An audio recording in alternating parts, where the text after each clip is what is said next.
Hello दोस्तों, welcome back to the channel commerce अड्डा 2.0।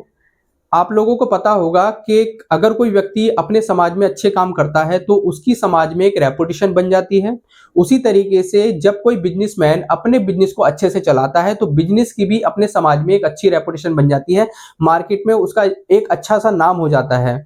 लेकिन दोनों में फर्क इतना होता है कि जो बिजनेसमैन होता है, अगर उसने अपनी रेपुटेशन कमाई है तो वो अपनी रेपुटेशन की कोई भी वैल्यूड नहीं कर सकता। यानी कि अपनी जो रेपुटेशन है उसकी कोई पैसे में वैल्यू नहीं निकाल सकता। लेकिन बिजनेस की वैल्यू पैसे में काउंट की जा सकती है। उसको रेपुटेशन ऑफ बिजनेस कहा जाता है और कोई भी बिजनेसमैन अपने बिजनेस की रेपुटेशन को वैल्यूड कर सकता है, उसकी एक वैल्यू निकाल सकता है रुपीज में। चाहे उसकी वैल्यू आपकी 10,000 रुपए निकल के आए या 1 लाख रुपए निकल के आए या करोड़ों में भी वैल्यू आ सकती है किसी भी बिजनेस की। तो आज हम जिस टॉपिक के बारे में बात कर रहे हैं वो है रेपुटेशन ऑफ बिजनेस के बारे में, जिसको अलग नाम से भी पुकारा जाता है, जिसको गुडविल के नाम से भी पुकारा जाता है। तो चलिए आज हम गुडविल के बारे में बिल्कुल डीपली पढ़ेंगे और इसके कॉन्सेप्ट क्या होते हैं, कौन कौन से फैक्टर्स होते हैं जिनकी वजह से गुडविल पर असर पड़ता है, बिजनेस की रेपुटेशन पर असर पड़ता है, कि बिजनेस किस तरीके से अपनी रेपुटेशन को कमाता है। और इसके साथ साथ पढ़ेंगे कि हमारे बिजनेस में जो रेपुटेशन होती है, जो गुडविल होती है, वो कितने तरीके की होती है। तो सबसे पहले हम इसकी मीनिंग से शुरू करते हैं कि गुडविल का क्या मतलब होता है। तो मीनिंग है goodwill is an intangible assets. जो गुडविल होती है, रेपुटेशन होती है, रेपुटेशन को गुडविल भी कहा जाता है। अब जो गुडविल होती है वो इंटेंजिबल होती है। इंटेंजिबल एसेट्स का मतलब होता है जिसको छुआ नहीं जा सकता, क्योंकि हम अपनी रेपुटेशन को अपनी आंखों से नहीं देख सकते, सिर्फ दूसरा व्यक्ति हमारे बारे में बात करता है। इसी तरीके से बिजनेस में भी जो उसकी रेपुटेशन होती है, जो उसकी गुडविल होती है, वह देखी नहीं जा सकती, छुई नहीं जा सकती, सिर्फ उसको फील किया जाता है। इसलिए इसको इंटेंजिबल एसेट्स कहा जाता है। इंटेंजिबल एसेट वो होती है जिनको छुआ नहीं जा सकता, सिर्फ फील किया जा सकता है। Which help a business earn extra profit. यानी कि गुडविल एक इंटेंजिबल एसेट्स होती है जो कि बिजनेस को एक्स्ट्रा प्रॉफिट कमाने के लिए आगे बढ़ाती है। यानी कि एक्स्ट्रा प्रॉफिट जो कमाया जाता है वो गुडविल की मदद से ही कमाया जाता है। अगर किसी बिजनेस की मार्केट में अच्छी रेपुटेशन है तो ज्यादा से ज्यादा ग्राहक हमारी दुकान पर आते हैं और ज्यादा से ज्यादा माल को हमारे खरीदते हैं। तो एक्स्ट्रा प्रॉफिट कमाने में गुडविल का बहुत बड़ा हाथ होता है, रेपुटेशन का बहुत बड़ा हाथ होता है। अब आगे पढ़ेंगे। अगर हम सिंपल वर्ड्स में कहें कि गुडविल क्या होती है, तो रेपुटेशन ऑफ बिजनेस को ही हम गुडविल कहते हैं। यह एक बिजनेस की रेपुटेशन होती है, प्रसिद्धि होती है। अब आगे हम बात करने वाले हैं कि कौन कौन से फैक्टर्स होते हैं जिनकी वजह से गुडविल पर असर पड़ता है। कि कोई भी फर्म है, या तो उसकी गुडविल अच्छी होगी या उसकी गुडविल खराब होती है। गुडविल खराब होना और अच्छा होना, ये कुछ फैक्टर्स होते हैं। उन फैक्टर्स की वजह से हमारी फर्म की गुडविल या तो अच्छी हो सकती है या गुडविल बिल्कुल खराब हो सकती है। तो सबसे पहला जो फैक्टर है वो है आपका इफिशिएंट मैनेजमेंट। इफिशिएंट मैनेजमेंट का मतलब होता है कि आपका जो मैनेजमेंट है वो बहुत अच्छा है, यानी कि उसको काम करने का बहुत ज्यादा तजुर्बा है, एक्सपीरियंस होल्डर है। तो आपका जो मैनेजमेंट है वो गुडविल को बढ़ाने में बहुत ज्यादा हेल्प करता है। बहुत अच्छे से आप बिजनेस को संभाल रहे हैं तभी आपकी गुडविल बढ़ती है, यानी कि प्रॉफिटेबिलिटी आपकी बिजनेस की बढ़ती है। जैसे जैसे हमारे फर्म की प्रॉफिटेबिलिटी बढ़ती है, इसका मतलब समझ लीजिएगा कि आपकी जो गुडविल है वो बढ़ रही है। नेक्स्ट आपका जो फैक्टर है, यानी कि जिसकी वजह से आपकी गुडविल पर असर पड़ता है, आपकी बिजनेस की रेपुटेशन पर असर पड़ता है, वो है आपका फेवरेबल लोकेशन। आपके बिजनेस की लोकेशन ऐसी जगह होनी चाहिए जहां पर कि ग्राहक आपकी दुकान पर या आपके बिजनेस तक आसानी से पहुंच सके। ऐसा ना हो कि आपका बिजनेस ऐसी जगह पर है जहां पर कि पहुंचना ग्राहक के लिए बहुत ज्यादा असंभव हो जाता है, या उसके आसपास में बहुत ज्यादा कीचड़ हुई हुई है या सड़क खराब है। इस तरह की लोकेशन होना आपकी गुडविल पर बहुत ज्यादा बैड इफेक्ट डालता है। आपके बिजनेस की लोकेशन इस तरह की होनी चाहिए जहां पर कि आपके ग्राहक आप तक आसानी से पहुंच सकें। जो नेक्स्ट फैक्टर है वो है आपका फेवरेबल कॉन्ट्रैक्ट। आपके संबंध किस तरीके से हैं, आपके सप्लायर से संबंध कैसे हैं, आपके जो ग्राहक हैं उनसे संबंध कैसे हैं। अगर आपके सप्लायर से संबंध अच्छे हैं तब भी आपकी गुडविल बढ़ती है, क्योंकि वो आपको किसी भी कंडीशन में आपको माल उधार भी दे सकता है। और इसके साथ साथ आपके ग्राहक से कांटेक्ट कैसे हैं, तो ये आपके डिपेंड करता है गुडविल पर। तो ये गुडविल को बढ़ाने में और घटाने में बहुत ज्यादा मदद करते हैं।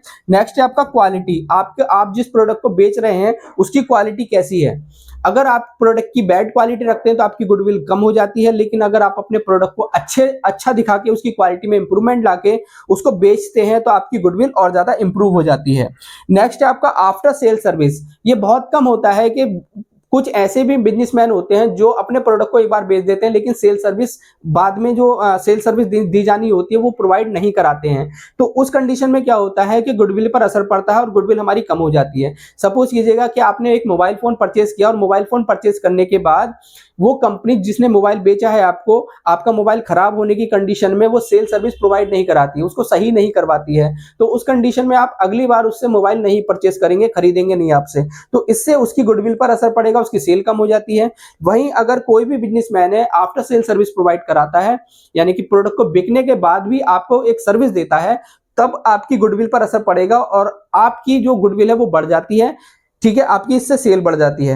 अगला जो फैक्टर वो है गुड कस्टमर रिलेशन। आपके कस्टमर से रिलेशन कैसे हैं? कभी कभी होता है कि कोई बिजनेसमैन, किसी बिजनेसमैन के पास कोई कस्टमर जाता है, वो डायरेक्टली अपना प्रोडक्ट बेचने लगता है कि क्या चाहिए, इस तरह से पूछने लगता है। लेकिन अगर आपने उस कस्टमर से आवभगत करी उसकी, या उससे पानी के लिए पूछा, बैठने के लिए पूछा, तो उससे कस्टमर के जो रिलेशन है वो और ज्यादा मजबूत होते हैं, जिससे कि आपकी जो सेल है वो और ज्यादा इंक्रीज हो जाती है। अगली बार भी वो ग्राहक अपनी आपकी ही दुकान पे आएगा और आपसे ही प्रोडक्ट वो खरीदेगा, इससे गुडविल हमारी इंक्रीज हो जाती है। नेक्स्ट है गुड लेबर रिलेशन। देखिए, कस्टमर के साथ साथ हमारे रिलेशन लेबर से भी अच्छे होने चाहिए। जो लेबर हमारे यहाँ काम कर रही है, उस लेबर से अगर आपके रिलेशन अच्छे होते हैं तो आपकी लेबर आपके बेनिफिट में वो कार्य करती है, सारे के सारे कार्य करती है। नेक्स्ट जो हम टॉपिक पढ़ने वाले वो है टाइप्स ऑफ गुडविल, के गुडविल के टाइप्स कितने होते हैं। ये सारे आपके फैक्टर्स हैं जो गुडविल को असर करते हैं। गुडविल या तो बढ़ा देते हैं, अगर ये फॉलो होता है तो गुडविल इससे बढ़ जाती है, लेकिन अगर ये फॉलो नहीं होते हैं तो गुडविल पर असर पड़ेगा, गुडविल कम हो जाती है। चलते हैं और पढ़ते हैं कि गुडविल कितने तरीके की होती है। हर एक बिजनेसमैन की गुडविल दो तरीके की हो सकती है। पहली जो गुडविल होती है वो परचेज गुडविल कहलाती है। परचेज गुडविल से क्या मतलब होता है? क्या इसको हम खरीदी गई गुडविल या खरीदी गई ख्याति कह सकते हैं। कोई बिजनेसमैन अगर अपना बिजनेस बेच रहा होता है, सपोज कीजिएगा ए एक बिजनेसमैन है और उसने बी का बिजनेस परचेज किया है, मतलब बी अपना बिजनेस को बेच रहा है। अब बी को जब बिजनेस बेचा जा रहा है तो हमने टोटल उसको 5 लाख रुपए अपनी जेब से दिए। टोटल हमने 5 लाख रुपीज अपनी जेब से दिए, लेकिन उसकी जो असेट्स है वो 4 लाख रुपए की थी, यानी कि उनकी वैल्यू टोटल 4 लाख रुपए की थी। जब किसी बिजनेसमैन का बिजनेस खरीदा जाता है तो उसकी सारी असेट्स को ले लिया जाता है और उसकी सारी लायबिलिटीज को ले लिया जाता है। तो जो नेट असेट्स निकल के आई वो 4 लाख रुपए की बैठी थी, लेकिन हमने उसको टोटल 5 लाख रुपए अपनी जेब से दिए हैं और हमने जो एक्स्ट्रा 1 लाख रुपए दिया, क्योंकि हमने 5 लाख रुपए दिए हैं और 4 लाख रुपए की उसकी सारी संपत्तियां बैठ रही थी, तो हमने 1 लाख रुपए जो एक्स्ट्रा दिए हैं वो उसकी गुडविल के होते हैं, उसके नाम के होते हैं, उसके बिजनेस के नाम के होते हैं। तो एक्स्ट्रा 1 लाख रुपए आपका परचेज गुडविल कहलाएगा। और ये जो परचेज गुडविल है, जैसे हम दूसरी असेट्स को खरीदने के बाद बैलेंस शीट के असेट साइड में लिखते हैं, वैसे ही आपको गुडविल, ये वाली परचेज गुडविल आपको बैलेंस शीट के असेट साइड में दिखानी होती है। अब जो दूसरी गुडविल होती है वो सेल्फ जनरेटेड गुडविल होती है। ये सेल्फ जनरेटेड गुडविल से क्या मतलब होता है? देखिए, सेल्फ जनरेटेड गुडविल होती है जब कोई पार्टनरशिप में कुछ पार्टनर्स अपना बिजनेस कर रहे होते हैं तो वो कुछ अपने एफर्ट्स लगाते हैं, अपनी ताकत लगाते हैं बिजनेस को आगे बढ़ाने के लिए। जब वह बिजनेस प्रॉफिटेबिलिटी कमाने लगता है, उसका जो प्रॉफिट है वो दिन बार बार जो है इंक्रीज होने लगता है, बढ़ने लगता है, तो वह आपकी गुडविल की वजह से ही हो रहा है। तो कहने का मतलब यह है कि जब पार्टनर्स, जो एग्जिस्टिंग पार्टनर्स हैं, अपने एफर्ट्स लगा के, अपनी ताकत को लगा के, अपने दिमाग को लगा के अपने बिजनेस की प्रॉफिटेबिलिटी को लगातार बढ़ाते रहते हैं, तो जो गुडविल निकल के आती है उसको हम सेल्फ जनरेटेड गुडविल कहते हैं। ये जो गुडविल होती है, ये गुडविल फर्म की अपनी खुद की गुडविल होती है, इसलिए इसको सेल्फ जनरेटेड गुडविल कहा जाता है। सेल्फ जनरेटेड गुडविल का मतलब हो गया खुद से कमाई गई गुडविल। लेकिन एक बात का ध्यान रखिएगा, अकाउंटिंग स्टैंडर्ड 26 के अकॉर्डिंग इसको बैलेंस शीट में नहीं दिखाया जाता। इसको बैलेंस शीट में हम नहीं दिखाते हैं, लेकिन परचेज गुडविल को बैलेंस शीट में दिखाया जाता है। जैसे दूसरी असेट्स को खरीदा गया था, वैसे ही परचेज गुडविल को भी खरीदा गया था। इसलिए गुडविल को, जो परचेज गुडविल है, आप नई बैलेंस शीट में इसको अदर असेट्स की तरह दिखाते हैं। लेकिन सेल्फ जनरेटेड गुडविल को आर्टिकल अकाउंटिंग स्टैंडर्ड 26 के अकॉर्डिंग बैलेंस शीट में इसको शो नहीं करते हैं। चलिए पढ़ते हैं कि गुडविल की नीड क्यों होती है, इसकी वैल्यू क्यों निकाली जाती है। क्योंकि हमने अभी अभी थोड़ी देर पहले डिस्कस किया था कि किसी भी पर्सन की गुडविल की वैल्यू नहीं निकाली जा सकती, लेकिन फर्म की जो गुडविल होती है उसको वैल्यू में निकाला जा सकता है, उसको रुपीज में काउंट किया जा सकता है, उसकी अपनी एक वैल्यू निकाली जा सकती है। तो किस किस टाइम पर हम गुडविल की वैल्यू निकाल निकालते हैं? तो सबसे पहले हम देखेंगे नीड फॉर वैल्यूइंग गुडविल, यानी कि आपको गुडविल की जो वैल्यू है वो क्यों निकालनी पड़ती है।